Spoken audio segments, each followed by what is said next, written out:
Hello everyone, welcome back to this channel. In this video, I'm going to show you how to add a border glow effect on a VivaVideo apps. Now let's get started.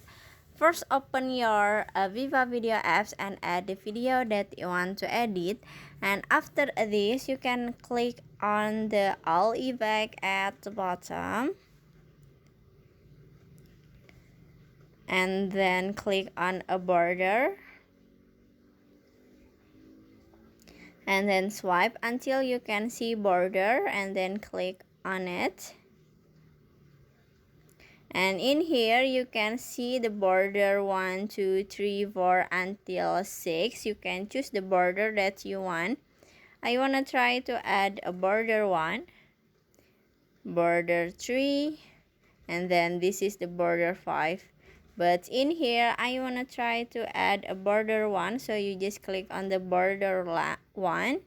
And after this, you can click done in here and finish. So that's how to add a border glow effect on a VivaVideo apps.